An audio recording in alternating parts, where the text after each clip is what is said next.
for example, even with like breastfeeding, I mean, I got so much flack when I posted on World Breastfeeding Day and I was breastfeeding my child. But imagine for me, what I was expressing that was, it's like I struggled to get milk. And the fact that my baby could latch and I was still able such to a keep momentous going. milestone. Yes, right? it was. And then people trash you. And I'm wondering, have you found that the most judgmental and difficult parts of motherhood come from women? Or do you feel they come? Where do you think it comes from? It's rather unfortunate for me that almost a lot of the unpleasant experiences that I've experienced in terms of people having an opinion that it's good, that is bad, unfortunately, be it about my body, be it about my parenting style, unfortunately, has come from other women.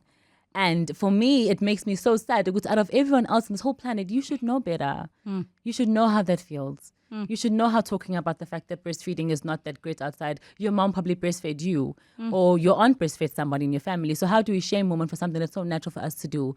Us having children, our bodies changing is something that's so natural. It happens to every one of us on this whole planet that are walking it. And as you are experiencing it with me, how can you have a negative opinion? 702. The upside of failure. Sometimes failure is the foundation of greatest success stories. And I'm just going to simply ask, why are you playing hard to get with me, girl? You girl, know I'm I here. love you. I love you so much. Mama, you know I love you. Thank you for having me. I'm so excited to finally be here. I am just... I always try to recall when I met somebody before or first encountered their work. And I remember seeing you on screen or on Insta. I can't remember. I thought, who is this beautiful woman? Like, I need to follow. I'm loving her vibe. Mama. And then you were speaking about your daughter as being. And at that time, I was also just becoming a mom. A mama too. And I thought, I love just how you were just embracing that journey and making it look so easy, even though we know it's not easy. Ain't that easy. You know, I literally just saw TikTok today who said, having kids not that hard when I catch you. Yeah. When I catch you, whoever told me that, when I catch you, it's on site. You actually have to, I need to send you this interview that I think his name is Adam Sandberg of SNL, who said when you have kids or before you have kids, everyone's like, it's great, it's amazing. And then you have the kid and then you're dying and you go to the people and they're like, that's horrible. You're like, why did you tell me? They're like, we need you to suffer with us. Yeah, misery loves company. I'm joking. Oh, goodness. They suck you into the cult. But I'm wondering, for you when you were growing up, was that something you always wanted to be? You just knew you always wanted to be a mom. It's such a cliche thing to say. I think everyone says this, but like for me, it was really something that was innate, that I've always wanted to be a mom. I've been very nurturing to my friends, my family. So having a family of my own was something that I absolutely was a life goal for me to do.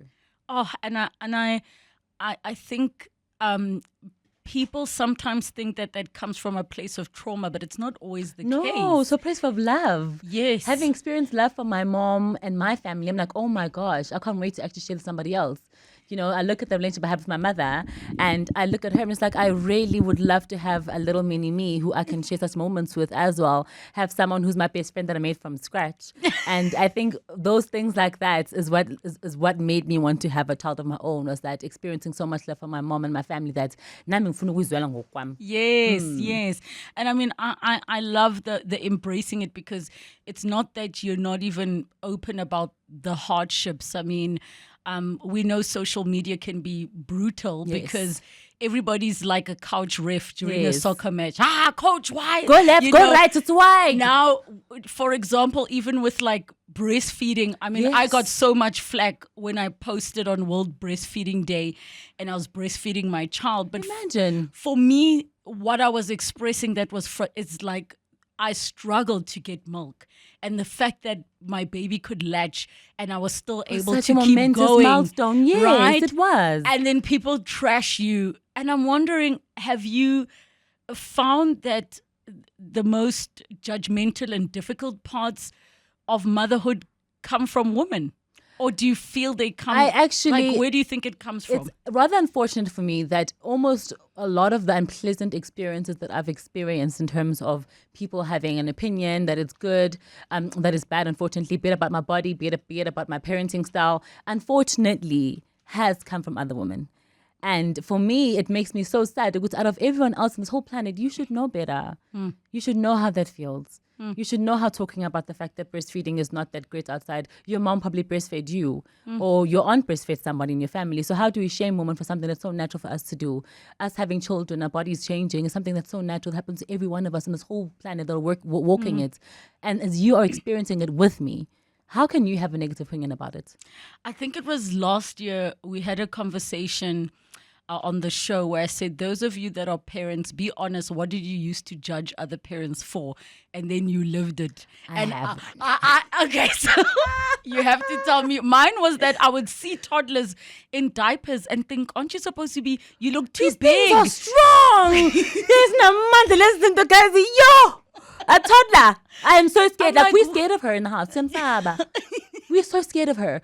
We are so scared of her. We don't want to upset her. We don't want to make her mad. We are so scared of her. And she's 4. And some sabasonge. So what did you used to judge parents for before? And now you're like, oh, my bad. My one has to be the things that they say the kids said. I'm like, ain't no way your 3-year-old, 4-year-old said that. Yeah. There's no way Inganyako and a 4 or 3 actually ever said those words. And now I'm Your on the receiving end. Yes. I said, did y'all hear what she just said? No, and the thing is, you will say, but we don't talk like this in the At house. home, Where does this even come if it's something from? that's very intellectual, something that's very funny. I'm like, there's no way your 4-year-old said a joke that an adult will say. I'm like, but she did say it. She's really, that's what she said. I'm not making this up. You know, I feel like that's definitely the take home that I've had, that kids really do say the darndest things, the most smartest things, and the most shocking things at any point in time. Yes. Oh my goodness. It's so weird. I remember I don't know what was happening, but I was having a bad day. And my son just randomly is like, Mommy, I love you, ne? Askis, Mommy, love you. And I was just like, is this my little 2-year-old just out of nowhere? Like, sometimes kids, I really feel like they tend to have an EQ that's better than that of adults. That's one thing I've realized with my daughter. I'm like, when I'm EQ yakho, idlula abantu abaningi la engimaziyo But you know abadala. why? Because we are in our overthinking era. So all the natural instincts when it comes to that emotional intelligence, we shut it down, we dismiss it as like, no, don't be And silly. just being proactive. Just let's keep it moving. Let's keep it going. Whatever it is, it needs to go. It needs to happen. I think as adults, that's really one thing that we actually don't do a lot of. We don't look at each other in the eyes and actually look if you really are okay. As opposed to a child who talk to you, holding your face like this. And they can see if you actually are happy, if you actually are sad. And they ask you, are you okay? My daughter asked me, Mommy, are you making a sad face? Are you okay? Make a happy face. This is even after she's upset me though sometimes. So it kind of works both ways, good and bad. She's, there's a lot of power in those little people. Yes. So she's little asked me after she's made me upset, make a happy face. Make a happy face, Mom. What has it taught you about yourself, the whole motherhood journey? And it's ongoing. Just when you think you figured the kid out, you got to learn them all over again because they're growing. First thing I did was apologize to my mom. Oh, girl. I said, girl, I'm so sorry. I am so sorry. I did not know ukuthi kunje mfethu. Nami ngangiso ngiyaxolisa kanjani yazi and usangithanda kangaka. Yeah. And for me it's taught me so much more about like loving and the capability of what my heart can do and how big my heart can actually get. That I can look at one person and love them so much, like my whole heart and soul. I'm like, how is this even possible? Even asked my mom, like, man, ngithanda kanje after so long. She says, yes. I said, If anything, that's too much. Your mom and you found that you think you can't love your child more and you love them more. Can you imagine how much your mom loves you at your another grown one of us. She says sometimes age. she has deja vu. Like so many things that she does remind her so much of me that she has to like look back and like just laugh at herself and smile at herself. Say, thank you that I'm able to experience this twice over. My dad said to me last week, because I'm always like, please don't act like you want me to visit. You want to see your grandchild. That's it, period. And he said, my child, you are the milk. The grandkids are the cream. It's over. It's over for you. It's a wrap. It's a wrap. There's something better now. There's something that's more exciting now, And I think that's what grandparents actually are about. Like, it's something that's so beautiful to look at my mother mothering again. almost to say, Yes. and then still having the capability to even mother me sometimes. And then I mother her. I'm just like, it's like literally a mother cycle that's happening here because my daughter's also very, very strong-willed as well as a person. So to look at us all together, I'm just like, this is actually amazing. And But this you is do exactly know, what. you do know Yes. because you have a girl that your mother, when you were in her She was womb, there too. your She daughter was there too. Yes. So your mother Yes, carried the yes, both yes, of you, yes, literally. Yes. Right? Yes. I know. I love that. I love that. And that scientific means fact that so much. you carried when you have a granddaughter. So I'm I have a carrying her son. I mean, too. technically my mom also carried my son. But isn't that such It's a beautiful thing to know? That's the power of a woman's body. Right? Like you can't help but look at it in so much awe. There's so much to witness, so much to literally look and say, this is absolutely amazing that our bodies can do this. What was growing up like for you? I mean, were you the type of child who was hard on yourself? Because you speak about being this nurturer, and many nurturers will see things like failure not as what happens at school, but as like, oh, I couldn't make this person feel better, Yes. or I wish people weren't disappointed. What was it really like for you? I think for me, it was that I grew up in a household full of love. And not that it was a perfect household. Yes. It was a household full of love, the most importantly. And I think growing up and realizing as a person who feels a lot more maybe than other people do, and I'm an empath at heart, so I'll always think about how something's going to make you feel before I actually even think about how it could make me feel possibly. And that's something I'm working on now as well as an adult. It's great, but it's not that great sometimes. I just have to put myself first.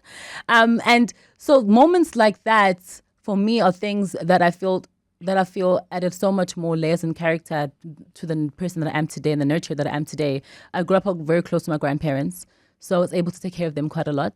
My grandfather also took care of me so much. Like he'd still walk with me to the bus stop, Mangene, Skoleni, have to catch the 5:30 bus. He'd walk me in winter, so it's the nurturing part comes also from a place of being nurtured and naturally wanting to give that off because that's what I was given and experienced.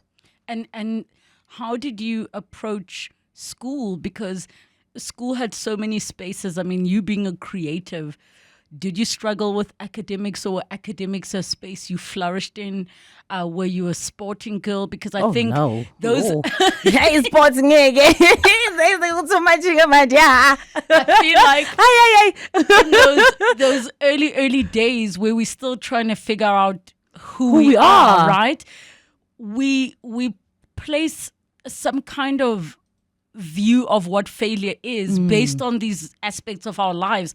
And I'm wondering where for you was that sitting? Was it like, oh my gosh, I'm so great at academics, this is the thing that makes me shine? Or what was it for you when you were growing up? I think academics is also a child that says has boundless potentials. If only she would concentrate a little bit more in class and stop disturbing the class when talking. But I guess now that I'm here, I'm on the radio talking to you, kind of made sense. So I'm not going to be too mad at that comment. So look where it got me. But now, Connor, Lola, let's stay in school and concentrate. Don't sit at the back of the class. Focus in the front, riding with your kids there. I think when it comes to moments like that, I think you said a good point, like at which point do you get to be yourself? And I think when you start navigating high school, it's almost like where you realize, but it's not even just yourself. So much more has been put onto who you actually are by the society that you're in. Mina bengazi nginopete, I'll just make one silly example. I don't know, nginopete kiss, if you don't know what that is. Up until I was in high school.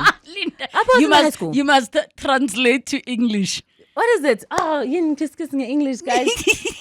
What is the kiss in English? Kiss madolo. Yes. Oh, what is it in bracket English? legs. Brackets, girl. No, those wait, are cool. inside bracket legs. I'm not sure about the inside bracket legs. When the knees touch each other. Yes. So it's the open bracket legs. Yes. So the knees are touching Mine each are in other. conclusion. They're not opening it up.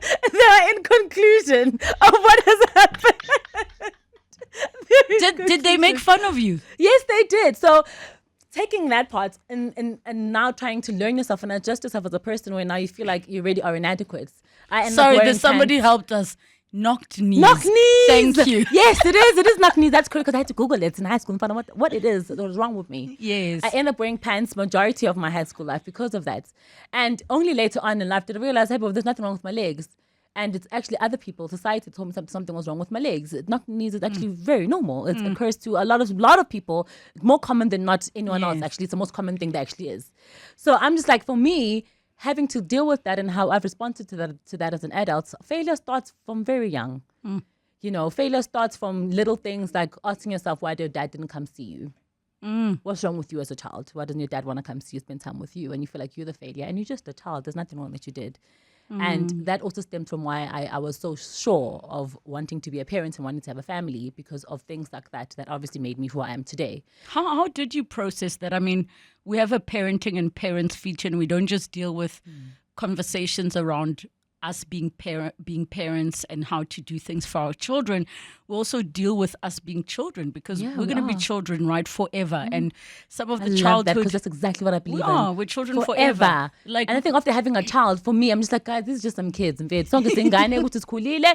jobs playing make-believes in our little lives, but we really are a bunch of kids. And even in that conversation, so one of the key things we talk about, especially now, last week, and this coming week, we've been talking about step parents that stepped in. We spoke with Mo Flavor yesterday about his biological father not being in his life and stepping in later, and he recently went through a ritual of changing his surname.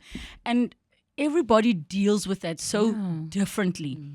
How have you been able to deal with that? Because all children take on that whole thing as if there's something wrong with them. You attach it to your worth of if a dad is not around. Like, what was your understanding of what was happening? Firstly, the child, it sucked so much because he didn't live far from our house. First of all, he was not even far from our house, and I'd see him like a stranger going to buy bread. How embarrassing! Yeah. Wait, so you knew who he was? Very well. He lived like, if you were here, like literally around the corner from my house. Like, I'm not even being dramatic. And see him like a stranger, and we're like, oh my God, hey dad, like that. So did you refer to him as Yes, Papa or Baba the whole time? Yes. I think now as an adult, to be honest, I think we constantly deal with that hurt, hey? I always say that my father, unfortunately, I've heard this quote before, was the first man to ever break my heart. And that's the absolute truth. He was. I think dads underestimate the influence they have in their children's lives. Absolutely. Yes, both boys and girls. Yeah. And in terms of that experience, how did, and obviously it's horrible for a mother because they try to protect you. How did she do that for you? How did she try to shield you? Because some moms, we've had so many experts coming to say, this man keeps disappointing my child. Can I just tell my child he died? Can I just tell my child? Because I don't want to deal with the disappointment. How did mom do it for you? And now being a mother, what would you advise other moms can do to protect, but not, you're not protecting the dad, you're protecting the child. The child, yes, because the child needs to be protected. And what my mother did was talk to me to my understanding. I've learned so much from my mom, even in how she navigated that one thing she did do was never talk badly about my dad. She never bashed him in front of me. She said, if you want to go see them, and the unfortunate thing was the time really is the teller. And time did tell me. So you got to them see and to him as well. Yes. So I can't ever one day look back at my mom and say, I wish she had done things differently. I think she did it as best as she possibly could, and she did a great job at it, to be honest. And with him, she always left the door open. She never closed that door for my dad. Never closed the door. Ever, ever, ever. It was just him who never walked in. Where is your relationship with him today? Oh, he passed away. And how did that make you feel when it happened? Crazy story. I was a teenager, like 14 or whatever. I think 14, 15, when he passed away. And even at that age, I remember talking to mom and I said to her, at least now I know where he is.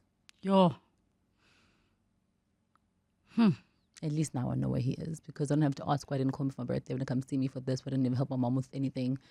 There was no excuses for anything. He's not here, I can't do it. As opposed to having a person who is here and you have the hope that they can and they just don't. Did you go to the funeral? Yes, I did go to the funeral. And did that give you closure, or do you in some ways feel like certain things are still left open? I think it gave me a lot of closure, because even the opening wasn't that great. At least now it's closed. I mean, obviously, as a person, you grow up, you always long for love from your father and your parents to have them like that. And not having that obviously affected me quite a bit. But in the same breath, my mom did so much more to make sure that I was great and I was okay. And even as an adult, I appreciate it so much more. So how do you view now in your life that father figure role? The father figure role is very important. I think every single dad should be involved in a child's life, no matter the circumstances. You know, my dad had a twin, and I make an analogy about them all the time. What? The twin also passed away, but he had a twin. What? Yeah, my dad had a twin. There's two of them. What? And his twin. I'm sorry, I'm in shock because were they identical? Identical twins, yeah. Identical twins. And only in terms of how they looked, because my uncle's so weird, but my uncle, and I have a sister, Amanda, she's born in April, and I am born in November, same year. And he would walk, she even stayed further away. Yes. He would walk to see her, Petma Apula. Even if just one, sticks with a sword. And these are identical twins raised in the same household and in the same circumstances, but it's about the choices that they made. So I think even now in any household, it's really important that you play your role as a father. Kids don't want presents, they want your presence, actually. Did your uncle ever try and sort of take on that role, you know? He passed away first. Maybe he had... I don't know, maybe My had gosh. it reversed. Would be a different story. But yeah, I think that's what I'm saying. Like in terms of even navigating parenthood now, it's very important that a person... you try your best to make sure that your child grows up with both their parents, or at least an understanding of both of them. And I know that the onus can't be just on one party. It has to be both parties. The ones that are there making the baby must be doing the babies. Yeah. Yes, yes. Did anybody ever take on a father figure role in Yes, your I life? did. I had an amazing stepdad. His name was Moses. And I always look at him and just like, he actually kind of showed me what love is supposed to look like, what a man is supposed to look like at home as well. He's always the guy who said that you can't just come home with patanomi, buy some milk on the way back home. Like he was that person. He would rock up. I remember going to school, and my school wasn't far from home. And he'd come, I was Waikiki. What's Like those running shorts, but the tiny ones, Oh, like those the really ones that short the cyclists wear, but short tiny ones. ones. Yeah. He'd come to school wearing those. But he'd bring me KFC, you know. So it's like, it's a bit of a catch-22. My dad's here in these little tiny shorts, but he did bring me KFC, you know. And he was that guy. Like he was such an active part of my life. It was every concert, every little event that I tried to do, every little sports thing. I was terrible at sports. He still came to watch. So I think I've learned a lot of what love's supposed to look like based off him and how he loved me. Obviously, now as an adult, I can't speak of their love as my parents, but how he loved me, father to child. I commend him a lot. And it's so beautiful that you did get an opportunity Yes. to experience that. How differently do you think if that figure in your life was not there at all? How different of a person do you think you'd be today? I think I'd have to be constantly looking for a good reference point of what love's supposed to look like from the opposite sex. I think it'd be very difficult to actually kind of navigate it and see it. As much as I know that this is love, but like what do I measure it based off? How is he supposed to treat me? I'd have to learn that by myself. And I'd have a lot of learning to do. So I think I'm grateful that he was there and kind of shortened the period of me having to learn what that looks like and or receiving it, because I'm able to recognize it so much faster now, because literally I was brought up in such a loving home from both sides, you know, from my family and having him. Like I know what love looks like, and I know love. I can recognize it walking over there, that's love. I You know. absolutely love that. We've been in conversation with award-winning actress Linda Mtoba, but she also does quite a good job on the social streets. I mean, influenza. Oh, the radio's on. We're taking your calls on 118830702 and the WhatsApp line 0727021702. What was it like when the river came to an end for you? Oh my goodness, my heart was sad. It was sad, but all good things do come to an end, and I think that's the beauty of television. I think they've lived in our people's homes for what, 5-6 years? Yes. 5 years. So it was really beautiful how it ended. It's a beautiful story to tell as well. So when that ended, it's like, oh wow, that's exciting. But what's next? Right? Yes. How have you dealt with the rejection that obviously comes with this industry? I was talking to Abel, our technical producer, about 2 weeks ago, and I always tell him what I'm working on outside of the building, and I'll be like, I'm preparing for a pitch, and he'll say to me, people don't know how many rejections you're getting. until you get that. Yes. When I'll be like, I never got that job, and then I never got that Yes. job, and I never got. They just see you, the ones you get. Only the wins. They never see shooting in the gym. right? Only when you score. They don't know Right. how long it took for you to actually get that one goal in. And I think that's really something that's important because failure is part of our everyday process. It's part of everyday life. Like literally every single day, we're failing at something. Be it that you really wanted to get there 5 minutes early from work and then, the time gremlin. I have really terrible time gremlins. They just eat my time. I don't know how. And then But next she thing I was know- early today. I She was early today. Thank you very much. This girl here made sure. If anybody's listening, going, I know Linda's always late. No. Thank Today you. she And was Kono Shilo, early. Vela somewhere out there. Someone was- said it. Thank you for clarifying that.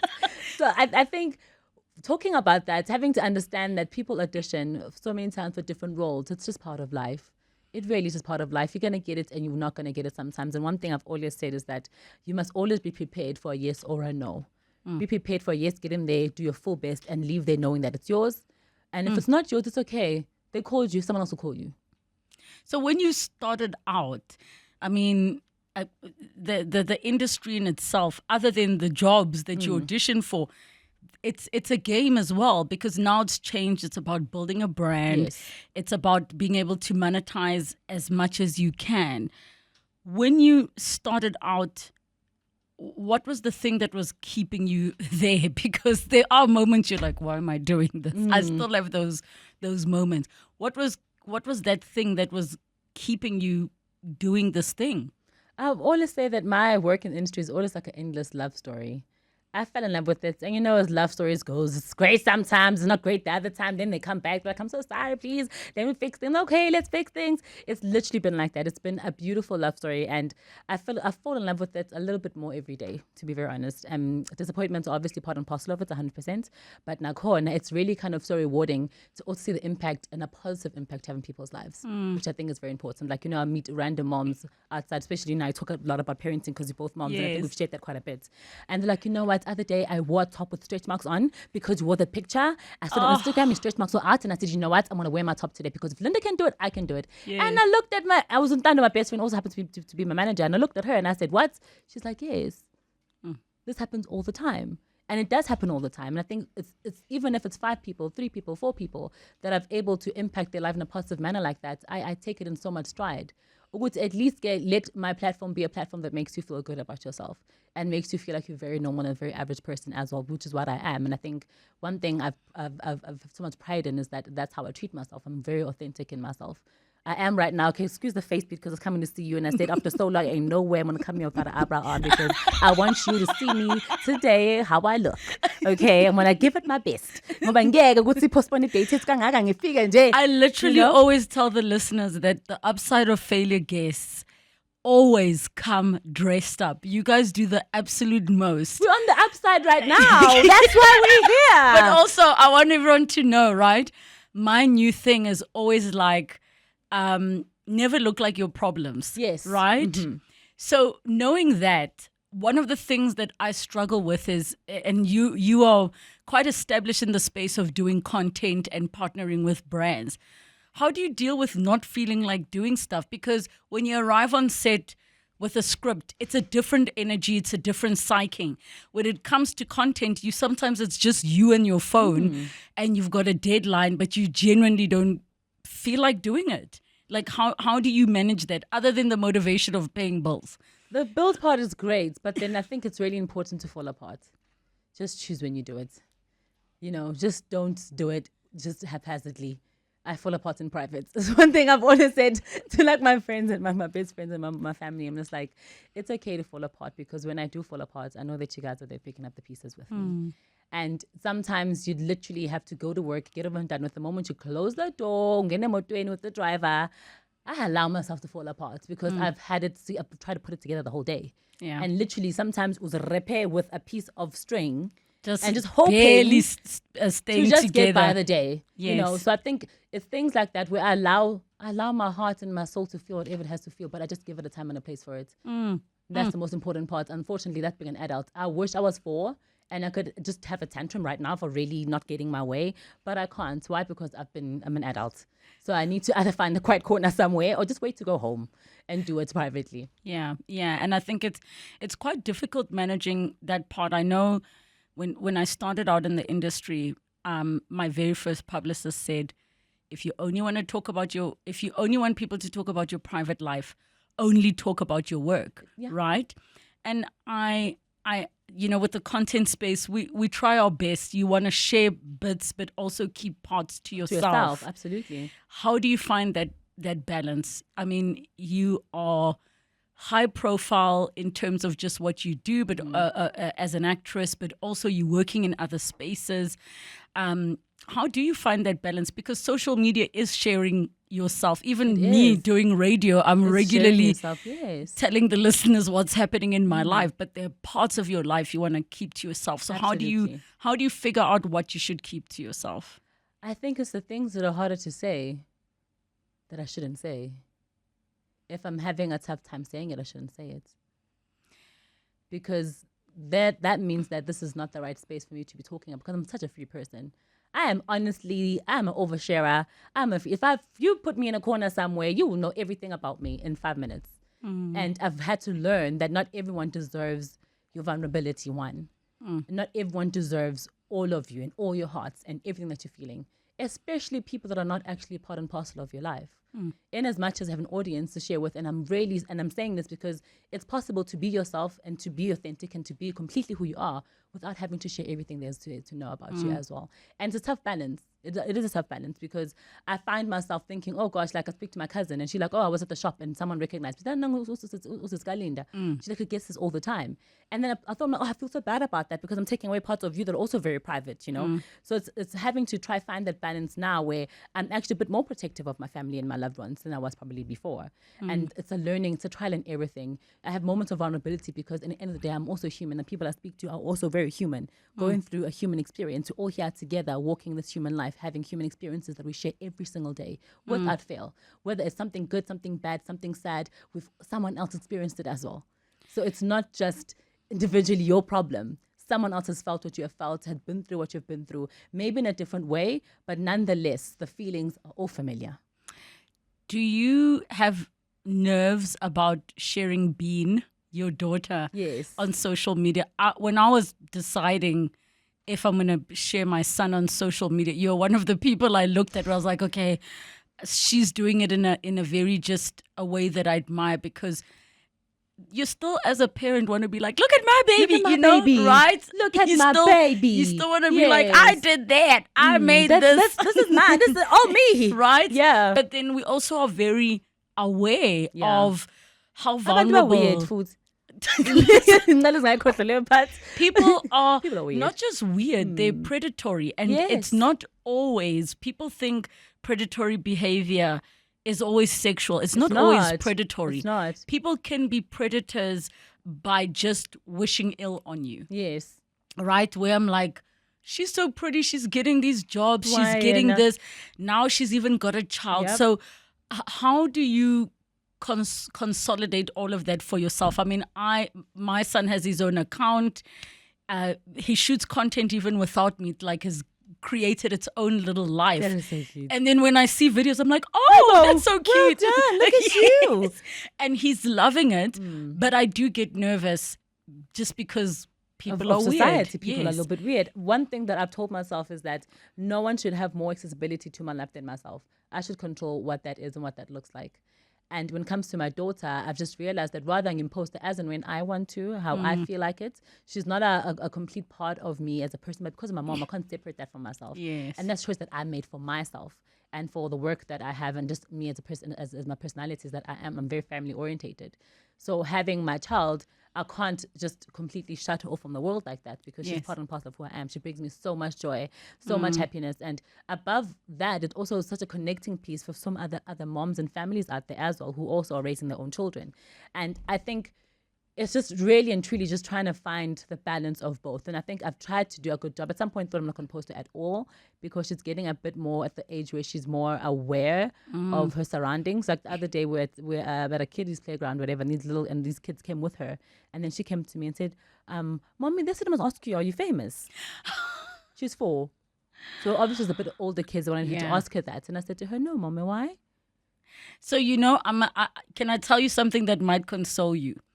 So I spoke to the parentals of the most famous South African kid on socials at the time, and Granny as well. And I said, what have been the pros of sharing your child? And they said she's better prepared for a world where people know she has famous parents. True.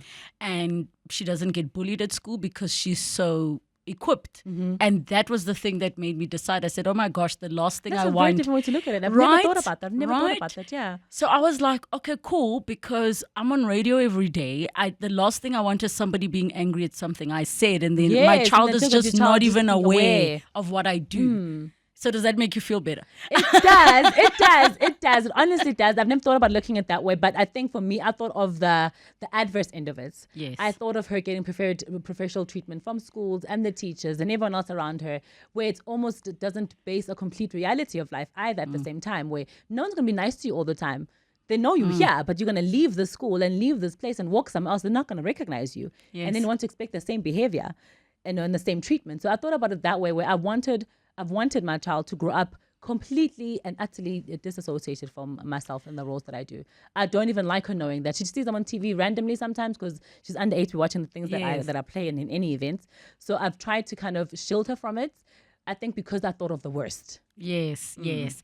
Hi, Relebogile. This is Anonymous in Pretoria. Thank you so much for bringing your guest, Linda Mtoba. I love her so much. I follow her on Instagram and Facebook. So I'm just inspired. I'm so eager to hear more from her. Unfortunately, I have to rush somewhere, but I know I will watch this on YouTube. For now, I can just say how I wish all the absent dads can just hear what the kind of scar, the big scar that they may leave in their children's lives. And then I realized that just being there physically, you don't have to just pop out money. I'm learning a lot, but anyway, I'll just watch it on YouTube. Thank you so much for bringing Linda. Linda, I love you so much. I love you too. That was so sweet. I love you too. I love you so much. Thank you for that. How does that Thank you. make you feel hearing strangers share love to you? Is it humbling every time? It's more than that. I find that I love so much that when I receive it, it still blows me away. And it's like, here you are just loving me, and I love you too, because that's what love's supposed to be like. There's no reason for us not to love each other, to be honest. Mbalenke Ngubani on X says, love the interview. Thank you for bringing her. Relebogile. And Pumeza says, what a wonderful, wholesome conversation. # love it. You can literally hear that you guys are having such a fun time in the studio. And we really are. We Like, really- even Kutwa says tool as tool. and I think I have thought in my mind when would be the right time. Like, at what point you say this is no longer for me? And for me, it's like when I no longer get humbled, when I no longer get excited, when I no longer get nervous, I'm going to bow out because something died, right? Yes. What is it for you that would make you say, I'm done? I would honestly have to say something that hurts my heart. Because I love this job so much, and I love the roles that I have. It's a love story. So once your heart's broken from it, it's kind of hard to come back. Yes. So that's what I think would be a determining factor. So far, so good. Absolutely in love. You have a leading role coming Yes, up. absolutely I in love mean, with it. talk to me about the queendom. It's called Queendom. I know you're so used to having trust me, it's taken me some time to actually learn this. Yes. The queen, but it's not the Queendom, Linda. It's just Queendom. Queen- Yes, Queendom. sorry, guys, it's Joel there. Queendom is my first lead role. And I've been in the industry for about 6-7 years now. So I think it's a good time for it to happen. And I'm so excited and honestly so humbled and honored for this role. It's absolutely beautiful. I can't wait for the audience to see the body of work that we've created and actually continue to create. It's coming out on the 22nd of April, which I'm so nervous about again. Yo, my gosh, how am I? Why are you nervous? Why? Because- Tell us why you're nervous. Because I'm going to say so I'm just like it's out there for the world to Yes. see. So I think once that happens, it's very, very scary. It's no longer just yours for you to look at and enjoy. Yes. It becomes part and parcel of people's conversations, people's opinions about it. And obviously, as much as we've learned to not focus on that, you can't help but not to. Yes. Every now and then you'll read something that obviously will hurt your feelings. So I think I'm nervous, but I'm also very excited. Nerves are good. It's a beautiful story to tell. And where are we going to be able to catch it? On BET, my character's name is Ntando Gayise.